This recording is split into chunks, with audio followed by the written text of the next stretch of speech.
नमस्कार मित्रों, मैं ज्योतिर्विद, वास्तु विशेषज्ञ एवं अंक शास्त्री सचिन पालीवाल मेरे YouTube चैनल सचिन पालीवाल पर आपका स्वागत करता हूं।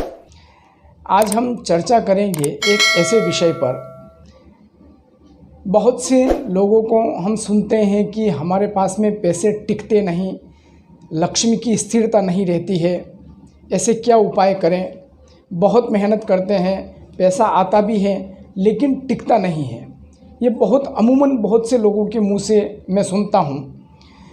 तो आज मैं आपको कुछ ऐसे विषय पर प्रकाश डालूँगा कि रोज़ की दिनचर्या में जब हम कुछ ऐसे कर्म करते हैं जिसके कारण हमें परेशानी आती है, लेकिन उन बिंदुओं पर हमारा ध्यान जाता नहीं है।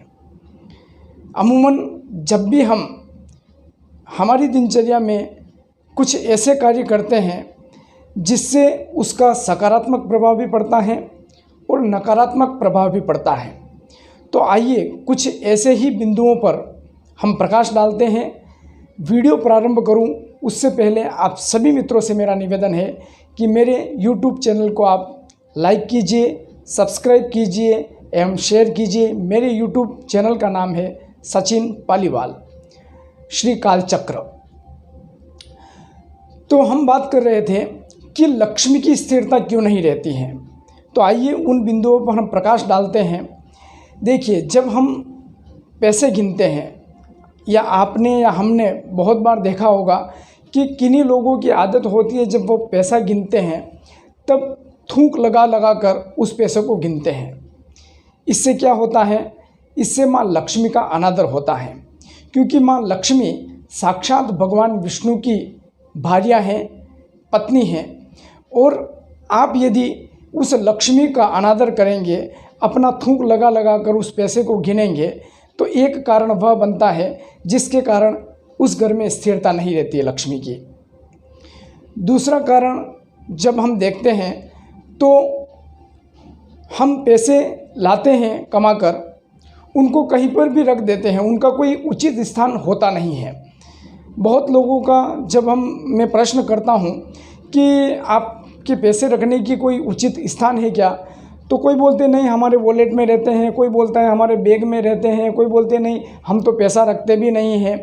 तो उन सभी मित्रों से मैं ये निवेदन करूँगा कि लक्ष्मी यानी पैसों को रखने का हमारे घर में एक नियत स्थान होना चाहिए, जो साफ़ सुथरा हो, लाल कपड़ा बिछाया हुआ हो, और उसी स्थान पर वह पैसा लाकर रखना चाहिए।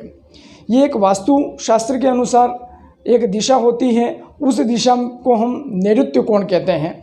उस स्थान पर यदि लक्ष्मी या पैसा लाकर रखा जाए तो वह दिनों दिन बढ़ता है।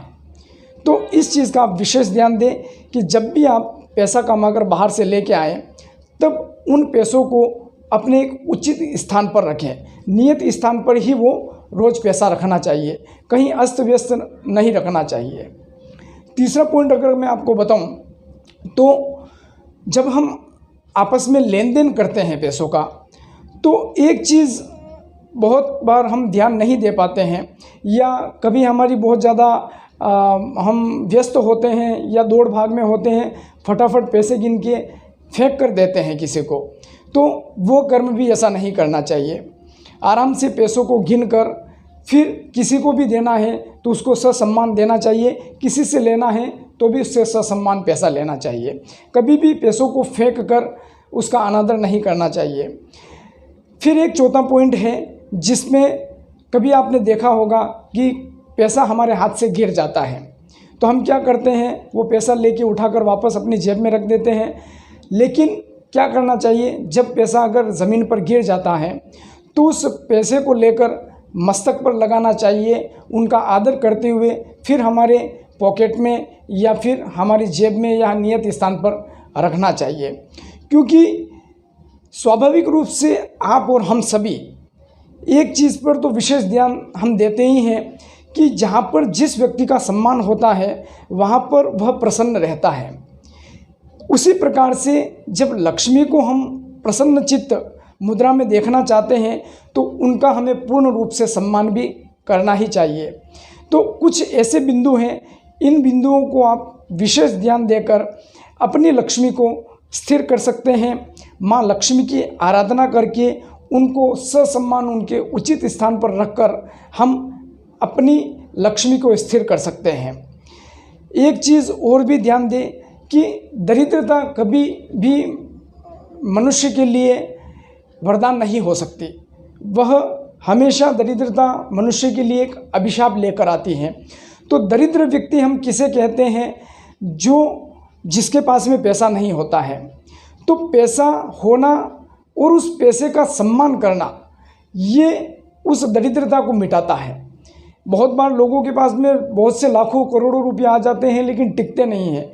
उसका मुख्य कारण ये है कि हमारे से कहीं जाने या अनजाने में माँ लक्ष्मी का अनादर हो जाता है। उस कारण हमारे पास में माँ लक्ष्मी की स्थिरता नहीं रहती है। बहुत से बिंदु हैं, लेकिन सभी बिंदुओं पर यदि प्रकाश डालेंगे तो वीडियो बहुत लंबा हो जाता है। लेकिन मुख्य बिंदुओं का अगर हम हमारी दिनचर्या में ध्यान रखें तो निश्चित रूप से आप और हम सब पर माँ लक्ष्मी की अथाह प्रेम बरसेगा, अथाह उनका आशीर्वाद हमारे ऊपर बना रहेगा। आज मैं मेरी वाणी को यहीं विराम देता हूँ। उससे पहले पुनः आपसे निवेदन करता हूँ, मेरे YouTube चैनल सचिन पालीवाल श्री कालचक्र को आप लाइक कीजिए, सब्सक्राइब कीजिए, शेयर कीजिए। आप सभी लोगों का सहयोग अपेक्षित है। आज मैं मेरी वाणी को यहीं विराम देता हूँ। तब तक के लिए जय श्री कृष्ण, जय जिनेंद्र, जय माता दी, हर हर महादेव।